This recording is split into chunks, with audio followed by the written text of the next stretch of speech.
Hello, I'm Louise Hay, and I'm here to share some ideas with you, to give you some new ideas to stimulate your thinking, to share some new perspectives. We all have the ability to transform and improve our lives through a shift in our thoughts and beliefs. This video presents ideas and practices for healing and enriching one's life.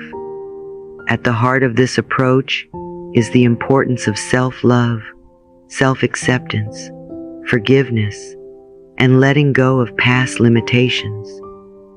The underlying message is that our thoughts and beliefs create our reality, and by choosing positive mindsets, we can cultivate lives of greater joy, fulfillment, and well-being.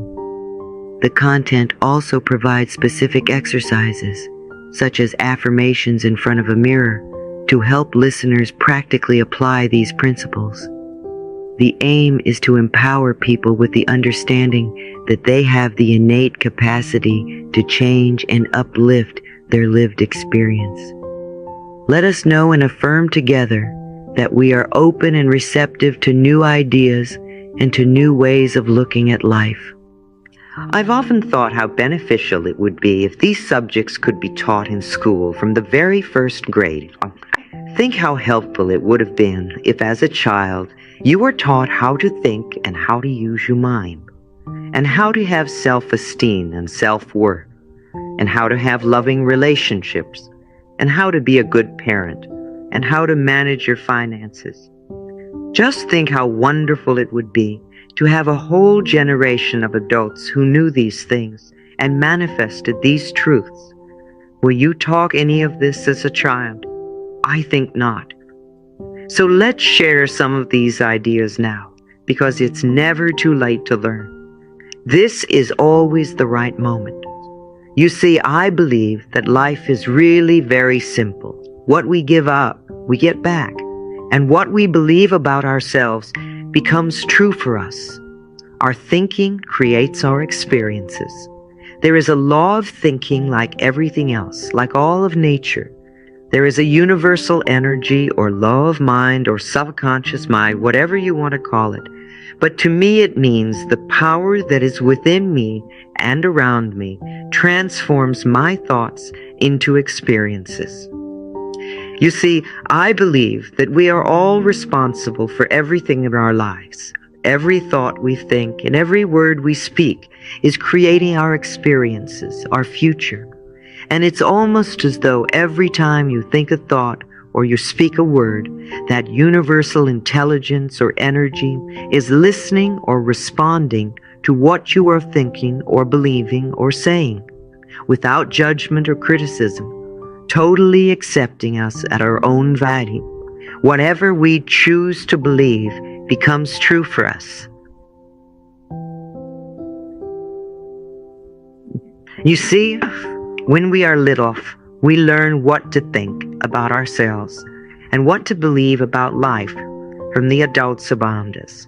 And when we grow up, we have a tendency to recreate in our emotional life the emotional environment we had as a child. Now, this is not good or bad or right or wrong. It just means that is what we believe to be true for us. And we also have a tendency to treat ourselves the way our parents treated us. We scold and punish ourselves in the same way. You can almost hear the words if you listen. And we love and praise ourselves in the same way if we were loved and praised as children. We also have a tendency to create relationships in our personal lives that were either the relationships we had with our mothers or with our fathers, or that they had between them. Think about how many times you've had a relationship in your life that was like your parents, either your boss or your lover or your husband or wife.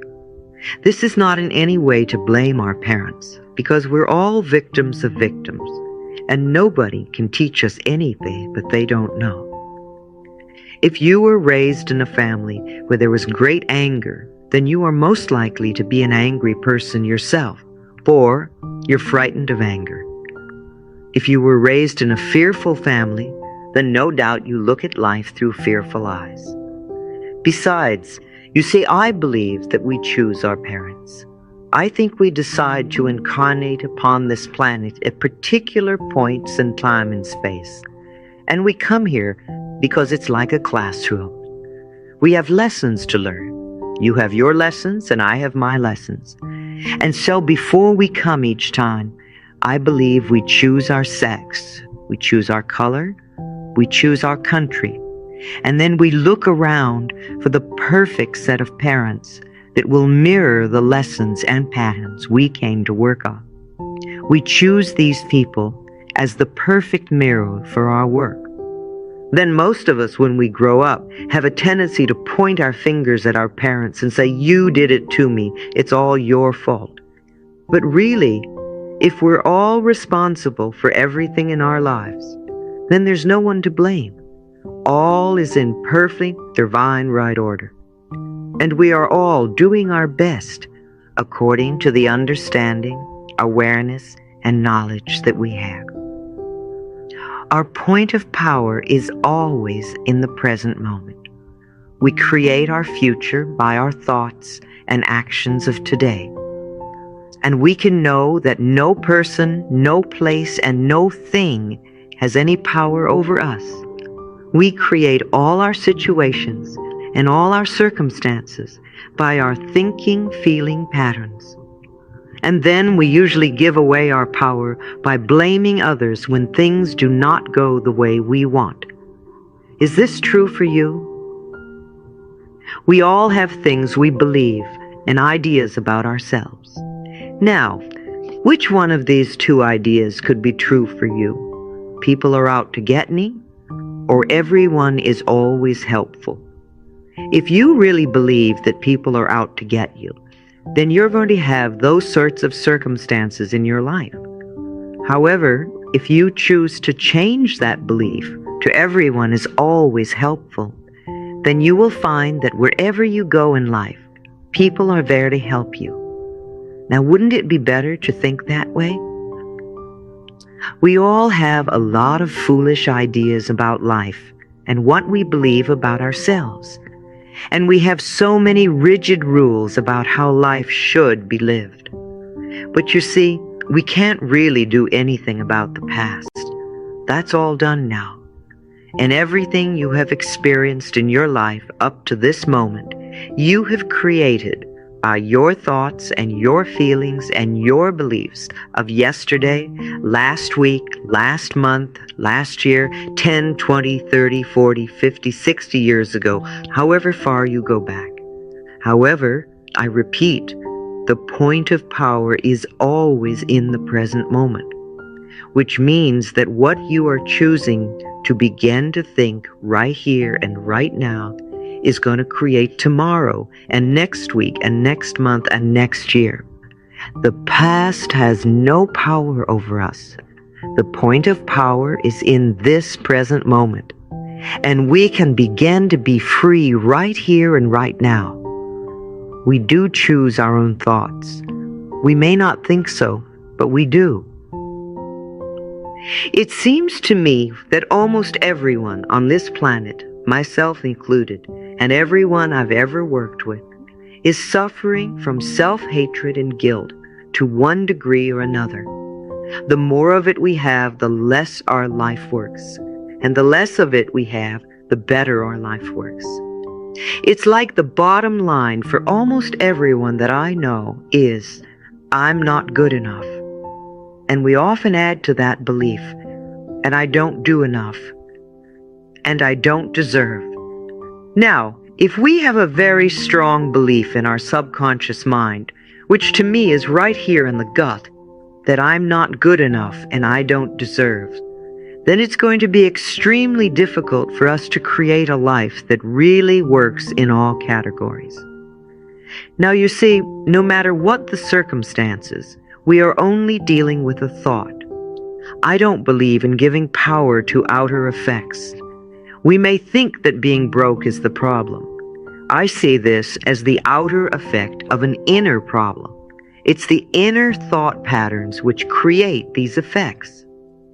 I have discovered that patterns of resentment and criticism and fear and guilt cause more problems in our lives than anything else. Even on a physical level, resentment that is held for a long time and literally eats at the body can become cancer. Criticism that's indulged for a long time can also lead to conditions like arthritis. And if you look at arthritic hands, you can almost see the criticism in them. Fear can contribute to anything from baldness to poor feet. And guilt always creates pain. Guilt seeks punishment, and punishment creates pain. So if someone comes to me that is in chronic pain, I know they're dealing with old guilt patterns. Love and joy and forgiveness are the big healers. They all come from the heart. The heart represents love, and the blood in the body is joy. So a normal, healthy heart lovingly pumps joy throughout the body, nourishing all the cells and organs, creating a loving, joyous atmosphere for the cells to do their work in. If a heart has lost its ability to express love and joy, the forgiveness will open the door. Most of our problems come from blaming others, from not taking responsibility for ourselves. And as I said, if it is true that we are all responsible for everything in our lives, then there's no one to blame, not even ourselves. And every outer experience is only a mirror of our inner thought patterns. Now, this may be a new way of looking at life, because most people like to think that it's all their fault. It's the economy, or it's a husband or a wife or a boss, or it's because we don't have money, or it's whatever. But really, all those things out there are mirrors of what we think and believe inside. For instance, if everyone is always criticizing you, if you're a person that goes around saying, everybody's always criticizing me, then what I want you to realize is that it's your pattern to be criticized. Somewhere inside of you, and you may not be aware of this, there is a belief, and it probably comes from your childhood, that you deserve to be criticized. And so because of your belief and because of your pattern, you pull people into your life who are critical. And sometimes you can even attract people who normally are not critical, but because they are with you and the vibrations that you're giving out, you will pull the criticism out of them. The other thing about this is, if people criticize you a lot, it's quite possible that you are very critical. And because what we give out comes back to us, then the criticism you're giving to other people, or perhaps to yourself, is being reflected by the people around you. So one of the first things that I like to do with people when there is a problem is to have them begin to say, I am willing to change the pattern in my consciousness that is creating this condition. I'm going to repeat that because it's very important. When you have a problem you wish to change, begin by saying to yourself, I am willing to change the pattern in my consciousness that is creating this condition. This simple sentence begins to get things moving. The universal power, the universal energy, the law of lines, your subconscious mind is constantly responding to every thought you think and every word you speak. So the moment we make the smallest shift in consciousness, our experience begins to change. It's your pattern, it's my pattern. We all have patterns we're working with. And as I said, most of the patterns we have come from the time we were 3 to 5 years old. These are our beliefs about life, our life scripts. However, we can change our attitudes towards the past and these life scripts. We are never stuck. You know, it's really very foolish to punish ourselves in the now because of some hurt in the past. To be hurt once is one thing, but then to continuously punish ourselves because of it is very sad and very unfulfilling. It's important that we dissolve resentment now, because it can cause so many problems in the future. I've often said that to people. Do it before we're under the threat of the surgeon's knife. You see, then we have to deal with panic too. It's much easier to do it now. We have a choice of choosing to be a helpless victim and really believing it's all hopeless. And if we do, the universe will support us in that belief. And then all we do is go down the drain. Can you see how powerful we are? Our thoughts create our experiences. If I were to think that I'm unlovable, then I will be lonely for the rest of my life because I will prove my beliefs. However, if I were to change that belief into thinking that I am always surrounded by love and my life is full and rich, then that is what my life will become. My life will have to become a mirror of my inner experiences. So one of the things we want to do is to begin to release the pain of the past, to let it go, and to be willing to forgive. Do you know the Course in Miracles says that all illness comes from a state of non-forgiveness, and that whenever we are ill, we need to look around to see who it is we need to forgive. Now, this does not necessarily mean condoning poor behavior, because I agree there are many people who behave poorly.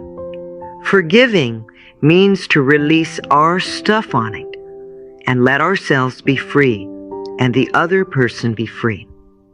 We understand that the people who mistreated us are also in pain, that they are doing the best they can, coming from the knowledge and awareness and understanding that they have at that particular point in time and space. I've learned over the years that there is only one thing to teach, and that is love. I teach people to love themselves in the here and now as they are. Self-approval and self-acceptance in the now are the keys to positive changes, and this means no self-criticism. In order to change our life on the outside, we must change inside. At least be willing to change ourselves. You don't have to know how to do this. Just be willing. We'll work on the hows. Remember, and I'm going to say this often, every thought we think and every word we speak is being responded to by the universal energy. So the moment we say we're willing, it's amazing how the universe begins to help us. It brings us what we need. You see, there is a part of you that is ready to make an enormous change, and this is why you have created me in your life. With the use of this tape and the ideas I'm sharing with you, you have the opportunity to go over and over this tape, and each time you do, you're going to find a new idea to work with. And each time you do, you're going to look deeper into yourself and quite the contrary to what you may have believed in the past. You are going to find incredibly beautiful treasures within you. First of all, we need to figure out what the problem is. Oh, I know. You think you know the problem. You don't care for the weight of your body, or you have an illness, or you can't get your money act together, or you're lonely, or you have a relationship that's not working, or you don't like your job, or you want to do something very different, or many things. But to me, these are all outer effects of an inner thought pattern that is creating them. And if we spend our time just looking at the outer effects and working with those, the moment we fix one, we'll create another one. Because the inner belief is still there and saying that we don't deserve on some level. Now, it's safe to look within, and let's do it together. What I'd like you to do now is to pick up your pen and paper or notebook, and on the top of the page, I want you to write, "I should." And then I want you to finish that sentence in at least a half a dozen ways. Turn the tape off now and do that. And when you're finished, come back and we'll continue. Write "I should" on the top of the page, and then finish it at least 6 or 7 times.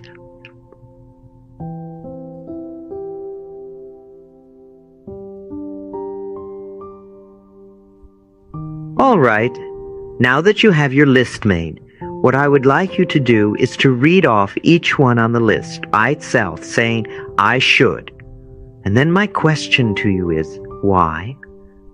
This is not to make you wrong in any way, but just to have you look at something in a different way. So you may say, I should get up early in the morning. My question is, why? And then I want you to look inside yourself to find the answers. Do this with each should on your list. If you can do this exercise with a partner, even better. When you're finished with the list and made a note of your answers so that you remember them, then come back to me and we'll go further.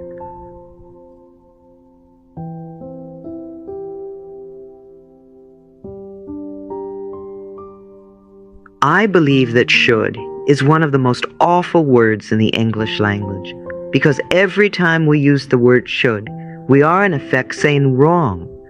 Either you were wrong, or you are wrong, or you're going to be wrong. And I don't think we need to be made wrong. I think we need to be right, or at least come from a position of choice, because all of life is choice, and we want to be aware of that. So I would like to take the word should and put it in the wastebasket, or throw it in the fire, or in the trash, or whatever you want to do. Remove it from your vocabulary forever. And replace it with the word could, because could gives us choice. Now it is true that sometimes it might be better for us to do something, but basically we still have choice, and if we don't do it, at least we're not wrong. So what I want you to do now with this exercise is to reread your should list one at a time, only this time I want you to say, if I really wanted to, I could. If I really wanted to, I could get up early in the morning. And then my question to you is, so why don't you, or why haven't you? And again, this is not to make you wrong, but to let you look at your shoulds and see how you really feel about them. So again, you can turn the tape off for a few moments and go through this process. If I really wanted to, I could. And so why haven't you? And when you're finished, come back.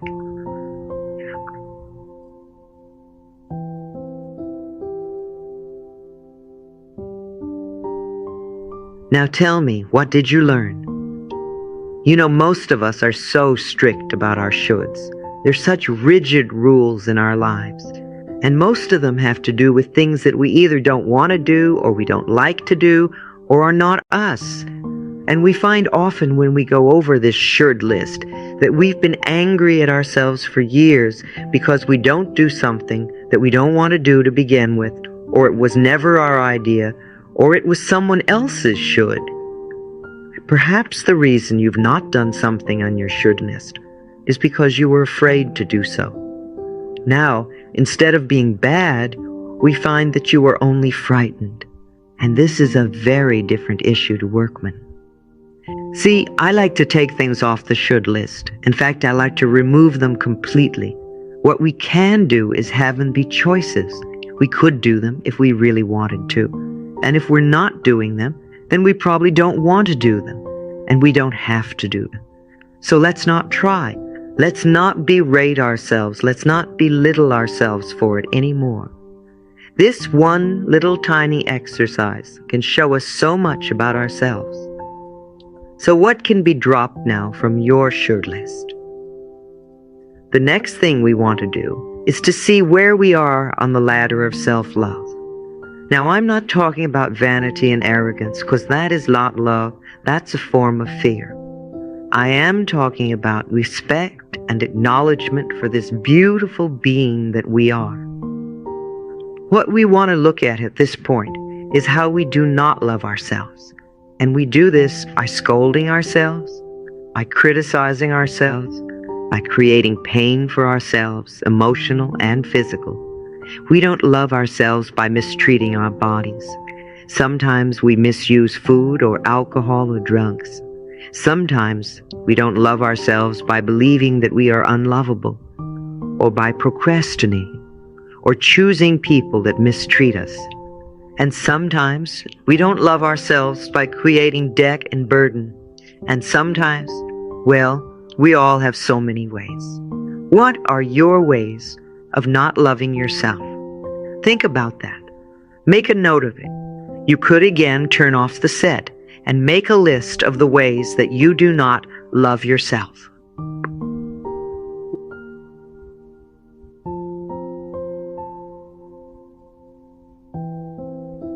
Any denial of our good is not loving ourselves, and we can do that in so many different ways. You know, I once had a client who wore glasses and often wore contact lenses, and we weren't even working to improve her vision, but we were working to release some old pattern in her life that was really limiting her. And one day we had a big breakthrough, and the next day when she got up and she put on her contact lenses, they were bothering her. So she took them out and her vision was absolutely clear. She could see everything perfectly. And she spent the whole day saying, I don't believe that, I don't believe that, I don't believe it. And the next day, she was back to wearing her lenses. You see, the universe will back up whatever we say. And when good comes into our life and we deny it, this is an act of not loving ourselves, and we literally push it away. Sometimes we have a partner who's tired or grouchy, and we think that something's wrong with us. Or our marriage ends, and we believe it's all our fault, and that we're not good enough. Or we have 1 or 2 dates with somebody and they never call again, and again we think something is wrong with us. Sometimes we're afraid to ask for a raise, or our bodies may not match the latest fashions, and we think we're not good enough. Or we don't make the sale, or we don't get the part, and we think we're not good enough. Or we may have a fear of intimacy, and so we wind up having no sex or anonymous sex. How do you express your lack of self-esteem? Think about it. It's not that we're wrong or bad people. It's just that we're looking at what we'd like to change. And we all have things about us that could be changed if we want to make our lives work better. When we were little tiny babies, we knew the perfection of our being. We knew how wonderful we were. You look at any tiny baby and you see how wonderful they are. They're full of love and they're full of life, and they ask for what they want and they express their feelings freely. When a little baby is angry, not only do you know it, the entire neighborhood knows it. And yet, 2 minutes later, their smile can light up a room because they express and it's over. And they always live in the now. And they reach out and ask for what they want. They're fabulous little babies. And they love their bodies from the top of their head all the way to the tip of their toes. They have no shame and no guilt. And they're not into comparison. And each one of us was like that. And somewhere along the line we lost it. We listened to other frightened or angry people and believed what they told us. Where did you lose your love for yourself? All right, what I'd like you to do now is to pick up your hand mirror, and I want you to look into your own eyes and say, I love and accept you exactly as you are. I want you to do this now. Go ahead. I love and accept you exactly as you are. Just notice your reactions. How do you react to doing this? How do you feel? What's coming up? Is it an easy exercise to do? Do you feel foolish? Does it seem hard to do? Does it make you feel angry? What sort of reactions are you having? I can remember when I used to criticize myself all the time when I looked in the mirror. I remember the endless hours I used to spend plucking my eyebrows to make myself barely acceptable. And I also remember I used to be frightened to look into my own eyes. Are you like that? Is this a difficult exercise? Because to me, this is one of our core issues, how we feel about ourselves. It's not important what's happening out there. It's not the size of our hips or our bank account or the fact that we have a lover or not, but how we feel about ourselves. Loving the self, to me, is the most important thing we can do. And this begins, as I said before, with no criticism. Do you criticize yourself? Oh, I've heard all the answers. Well, of course. I mean, how am I going to change if I don't? Well, if I don't do that, I won't be able to motivate myself. Doesn't everyone? Or I've always criticized myself. Well, we're not talking about everyone. We're talking about you. Everybody has their own answers and their own reasons. Why do you criticize yourself? What's wrong with you? In fact, at this point, I'd like you to stop and give yourself a little time to think and make a list of all the things that you think are wrong with you. And when you finish that, come back and we'll go on. Make a list of all the things you think are wrong with you.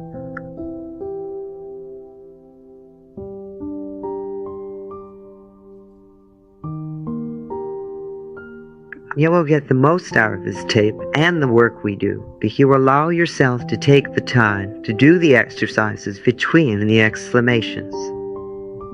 Now, let's talk about your list. Think about your list. Is it full of too short, too tall, too young, too old, too stupid, whatever? It always seems to be a lot of truths. And look at this list and notice, does it go with your should list? Are the items pretty much the same? See, it sounds to me like you're saying, I'm not good enough. And here we are again at the very bottom one, not loving ourselves. And this to me is the only real problem we had. Now, the next question is, where does this come from? Where do we get those ideas? How did we go from the perfection of a tiny baby who knew how wonderful it was to the feeling of being unlovable and unworthy and not good enough? You know, I like to think of us all as being like a rose. If you think of this flower, this gorgeous rose, from the time it is the tiniest little bud, as the petals begin to open, till it becomes a full blossom, till the last petal falls, a rose is always beautiful, always perfect, and ever-changing. And this is the way we are. We are always perfect wherever we are in life. And we want to see ourselves that way, in the here and now. Yes, of course there are things we want to change. We all have things we want to alter in our lives. But it doesn't mean that we're bad people. We don't have to come from the space of being wrong. So in order to release ourselves from the belief we have about ourselves that are limiting, we want to examine the past. We want to see what these blocks are. If we don't see them, there's no way we can remove them. So we look and we see what they are, what are the beliefs, what are the concepts, what are the ideas that are limiting us, and then we remove them. To me, it's rather like mental house cleaning. All of us have to clean house periodically. Some of us do it more often than others, but there comes a time when you really must clean the house, or it becomes impossible to live in. And I think it's the same thing with our mental houses. We need to periodically go through and do some house cleaning and toss out the old rubbish or the things that no longer suit us or no longer fit us. And we want to polish up those ideas that are positive and good and that nourish us and use them more often. You know, it really can be almost as easy as scraping bits of food off a plate into the trash after a meal. But you wouldn't go into yesterday's garbage to make tonight's meal. But how often do we go into yesterday's mental garbage to create tomorrow's experiences? The next exercise I'd like you to do is make a list of all the things your parents said were wrong with you. All the negative messages you got. Again, turn the tape off and give yourself a bit of time to really let things come up. Things that were said or implied about your body. Things that were said about your abilities. Things that were said about love and money and your creative talents and things like that. And of course, I know that your parents also said some wonderful things to you. But what we're really looking for are the negative messages that are probably still sitting in your subconscious mind. At this point, when I do this exercise in a workshop, it's interesting how the energy of the room usually begins to go down and people start to get very depressed. Now, you don't have to do that. You can look at this very objectively and just see what the messages are. Make your list of negative messages that came from your parents, verbal or implied, and do that now and then come back.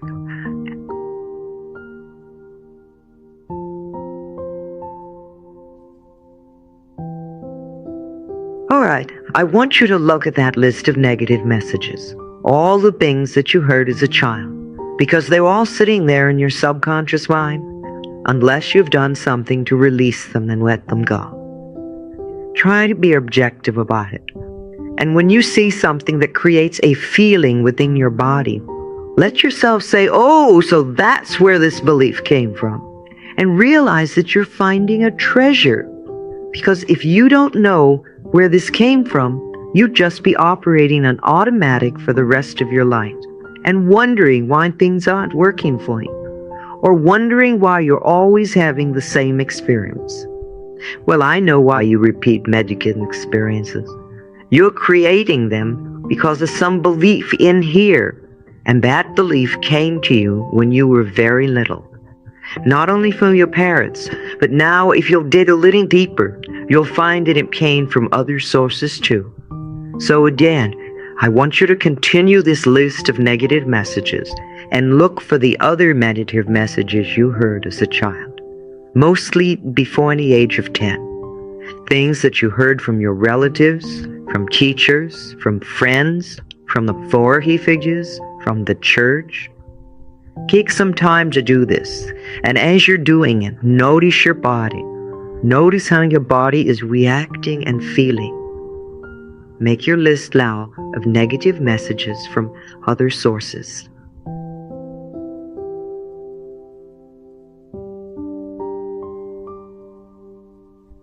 You see, these messages that you have written down are the very thoughts that make you feel not good enough. If we had a 3-year-old child here in the middle of the room, and each one of us started to yell at the child and tell it how no good it was and how stupid it was and it shouldn't do this and it should do that and how dare it make a mistake and look at the mess it made, and maybe we hit that child a few times, what are we going to have? We're going to have a little child that cowers in the corner and behaves like a goody-goody, or we're going to have a child that tears up the room. They will go one of two ways, but there is no way we're ever going to know the potential of this child. However, if we take that same little child and we tell it how wonderful it is and how much we love it and how beautiful it is and that we just love the way it does things and we think it's so creative and that it's okay for this child to make mistakes while it learns, then the potential that can come out of this child will blow your mind. Now, each one of us is always working with the 3-year-old child within us. And most of us, unfortunately, spend our time yelling at the child, and then we wonder why our lives don't work. Maybe your room is treated as a child. Maybe you were treated very badly, and that's sad. But if you're mistreating yourself in the here and now, then this is sadder still. So you have quite a list of negative messages now. Let's look at this list. Does this list go with your other list of what's wrong with you? And maybe even with your shirt list? I have a feeling it does. Our life scripts are based on our early messages. And until we can find those messages, we can't change our lives. But remember, all that is finished. It's over. It's in the past.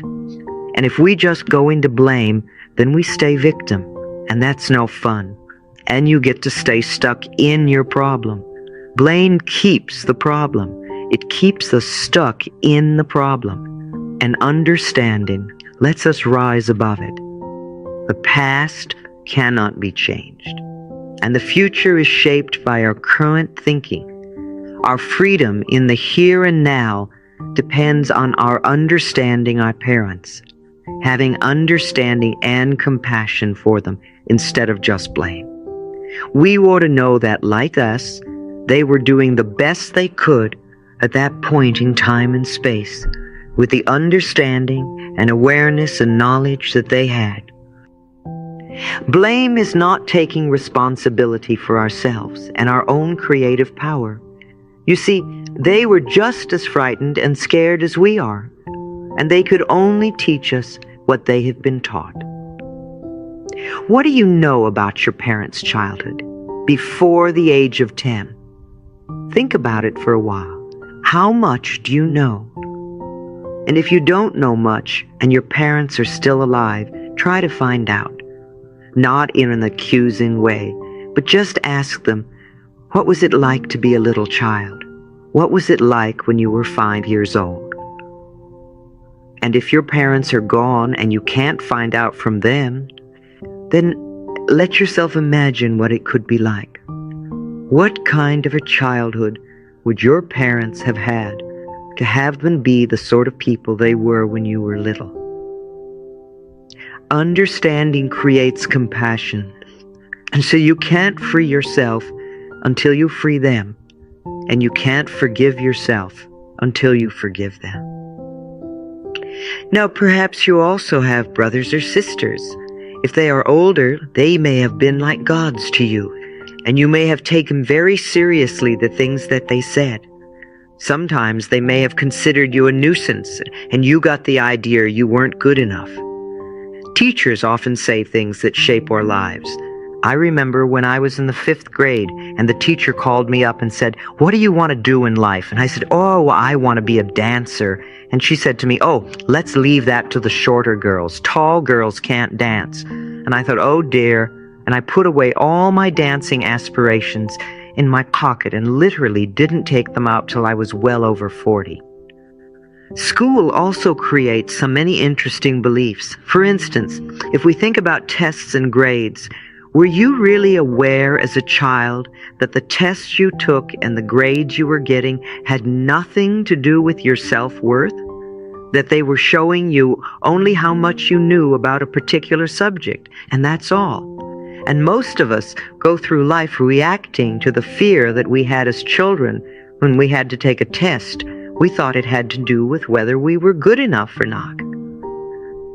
When you were a child, your friends were just as mixed up as you were and had their own misinformation and may have taught you much nonsense, or they may have said things that were very cruel. You had neighbors. What did the neighbors say? What did they think? Were you afraid of them? Were they friends? Then you think of the ads on TV and in the magazines. How did they shape how you feel about yourself? There are so many products that are sold on the basis of trying to teach you that you're not good enough or acceptable enough unless you use their product. Do you buy into that? Or do you see their gain? See, our old messages of limitations come from many places, and it always comes down to, where did we get the messages that we're not good enough? And then, of course, the next thing is how to transcend our limitations, no matter what they told us. See, it doesn't matter what other people say about us. It's how we react to it and what we're choosing to believe about ourselves. You know, Gerald Jampolsky has written a couple of wonderful books. In Teach Only Love, he said something I thought was brilliant. He said, if you want to increase your spiritual growth as quickly as possible, or if you want to get out of a problem as quickly as possible, choose to think only happy thoughts. You see, you can only think one thing at a time. You can spend your time thinking about joyous experiences. You can love yourself. Or you can spend your time doing what I call griping and grunging, thinking about the past and all the failures and all the things that went wrong, and how you're not good enough, and how things may go wrong in the future is a sure way to continue to have failures. But that's not the way to create a wonderful life. Loving yourself and thinking joyful, happy thoughts is the quickest route you can take. So the next question is, now that we've looked at all these things, now that we have this list of all the things that are wrong with us, and the list of all the things our parents said were wrong with us, and the neighbors and the friends and the church and the authority figures, the next question is it true? Look at your list. What do you still believe is true for you? Is it really true? And the answer to me is both yes and no. All these negative things are true if you believe them about yourself, and they're not true if you don't believe them. And you can tell what you believe just by looking at your experiences. If you have a lack of finances or you really can't get your money act together, then there must be a belief within you of burdens and debts. If you're a lonely person, then there must be a belief in there that says, nobody loves me, or I'm unlovable. If you're ill a lot, then you must have crippling thoughts of some sort. You may not consciously be aware of these thoughts, but if you look to your circumstances, you can begin to see what kind of thoughts you must have. So think of all the things in your life that are not working, because that's what we're concentrating on now. This is what we want to change. And ask yourself, what kind of thoughts could be creating these conditions? Could they be some of the things on your list? Some of the beliefs that we have are very positive and nourishing, and we want to keep those beliefs. We want to use them often because they work for us. And some of the things we believe are no longer appropriate. And some of the things we believe were never true. They were someone else's fears. All those things on your list were other people's opinions. So the question you have to ask yourself is it true? And you'll get the answer by looking around you at your circumstances. You see, our circumstances always show us what we believe. I remember once when I was a little girl in school, and this memory is so vivid for me because it's so typical of my beliefs about myself at the time. I remember that we had a party in school, and it was a gala affair, and everybody brought a lot of party stuff and things like that. And there was lots of cake, and there was so much cake that when the teacher was cutting it, several children got several pieces of cake. And yet, when it was my turn and I came up for a piece of cake, and of course with my belief system, I was last. There was no cake left. And all the children who had cake all the time and who believed that it was their right to have cake were having lots of cake. And I, who never had cake and believed that I was not good enough and did not deserve any, there wasn't one piece left for me. It's a perfect example of how we create our circumstances by our beliefs.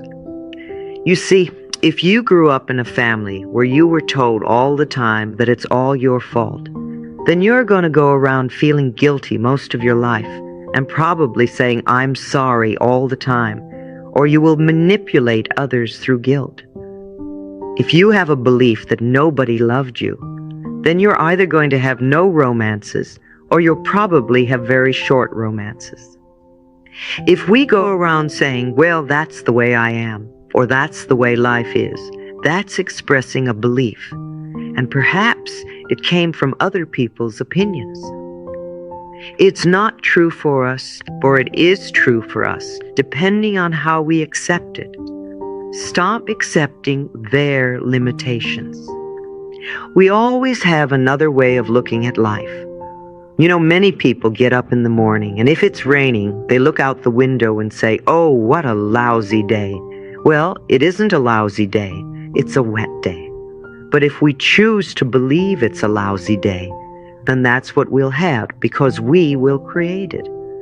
If we choose to believe it's a wet day, then we'll put on the appropriate clothing and do what we do on rainy days. There is no good or bad, there is no right or wrong, except that we make it so. And you know, every culture on this planet has different rules about those things. It's what we believe that makes things right or wrong, or good or bad.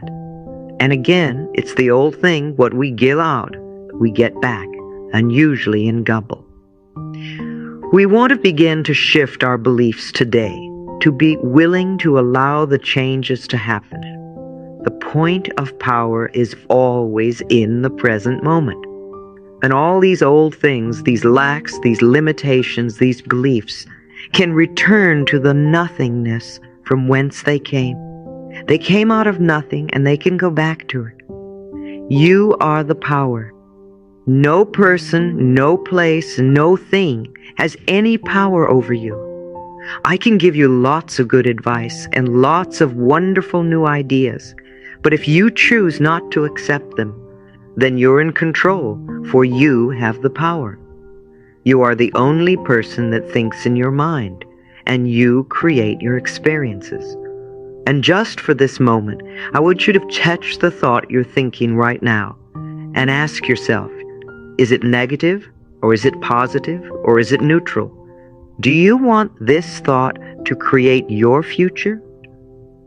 Now, because we think so quickly, and the thoughts just go whizzing through our minds, it's not always so easy to begin changing our thoughts. You can start by editing your speech. Begin to listen to what you say, and don't say anything that you don't want to become true for you. There are literally billions of thoughts that you can think, and infinite numbers of things that you can say. Make these be nourishing thoughts. Pick thoughts that create nourishing experiences for you. Don't waste time thinking thoughts that create problems for you and then try to fix the problems. That to me is foolish and a waste of time. One of my very early teachers used to say often, there is not something to do, there is something to know. Because truly, when we change our thinking, we change our experiences. All right, so what do we do now? Well, I think we can decide to change. That, to me, is the most important thing now.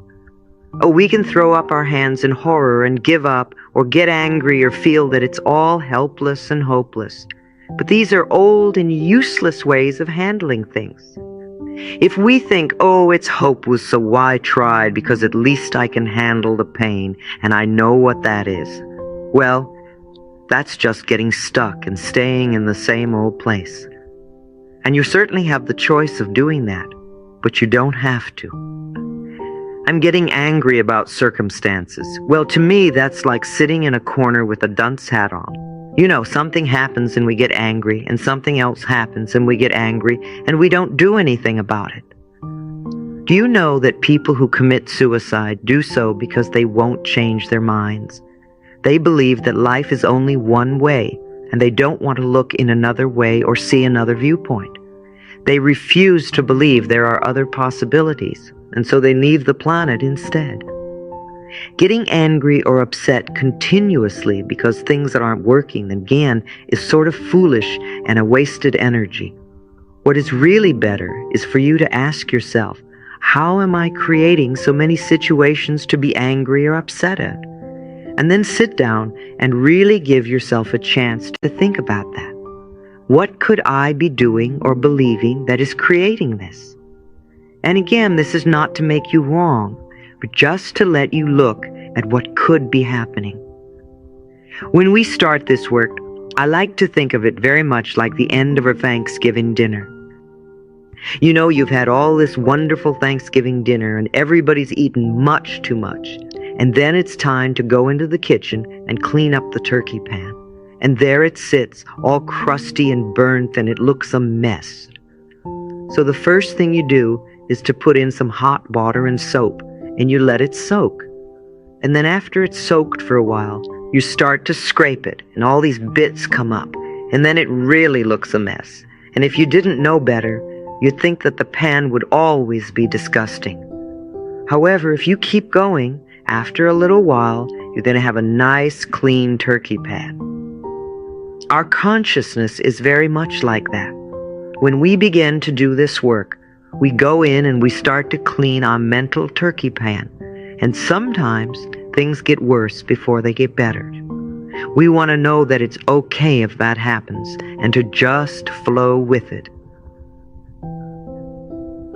I think mirror work is very important, and the more we can do it, the more we can reflect to ourselves where we are and what we need to do. So keep looking in the mirror and saying to yourself, I am willing to change, and I am willing to release the resistance.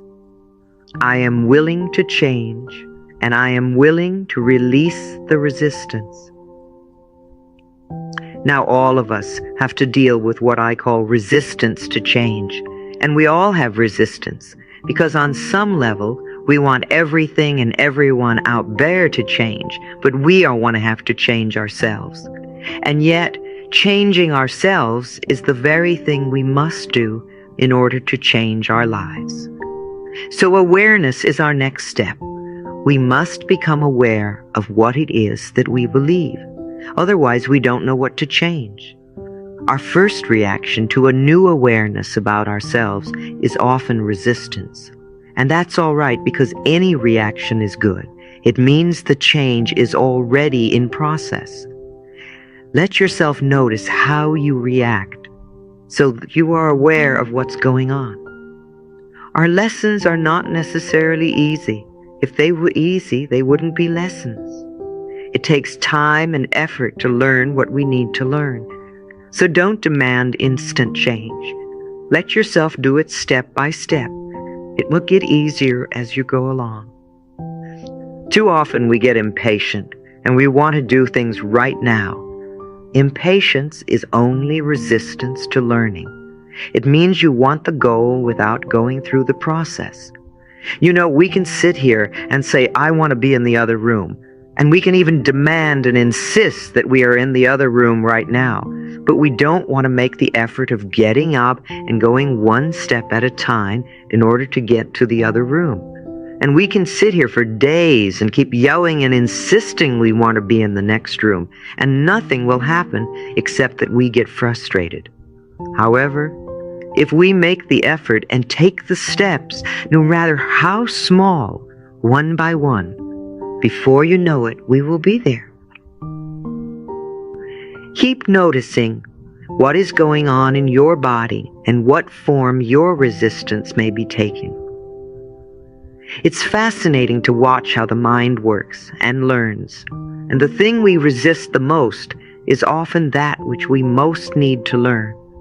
If you keep saying, I can't or I won't, you're probably referring to a lesson that is important to you.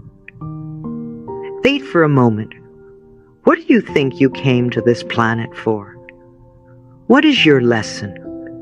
What did you come to learn? And what did you come to teach? I do not believe you came here to be miserable or to be unfulfilled.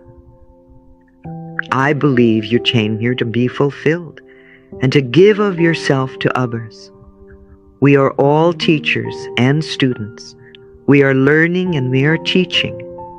You could ask yourself that question before you go to sleep tonight. What did I come here to learn? And what did I come here to teach? Let's look now into how we resist, because all of us resist change in some ways.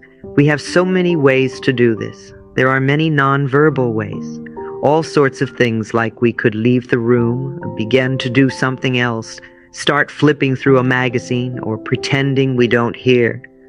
We also use assumptions, such as it won't do any good, or they won't let me, or they won't understand. Or we may have beliefs that are part of our resistance, like it's not done, or I can't do that, or it's too much work. And then, of course, there's always them. We use them as our excuse for resistance. We give our power to them, and we say things like, my husband or wife won't let me, or the stars or the cards are against it, or my doctor says no, or they have to change before I can, or it's against my religion or my beliefs. Or we put our changes on hold by saying, I'll do it later, or the time isn't right, or after I move. We might use fear as our resistance.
I might get hurt, or what will the neighbors think, or I would rather die first, or I'd rather be divorced first, or I'm afraid to tell my husband or wife or boss. Don't all of these excuses add up to saying, I'm really not good enough? It's evident that the power to heal oneself and one's life lies within the realm of our thoughts and beliefs. Everyone possesses the capability to transform and enhance their lives by shifting their mindset and beliefs. Central to this journey is the importance of self-love and self-acceptance. Rather than criticizing or blaming ourselves, it's crucial to cultivate compassion and acceptance. Forgiveness, both of ourselves and others, along with letting go of past limitations, is paramount. It's essential to recognize that our thoughts and beliefs shape our reality. By choosing positive thoughts, we can manifest a more fulfilling life. Engaging in practices such as mirror work, affirming, I love and accept myself, can aid in improving self-perception and nurturing a positive self-image.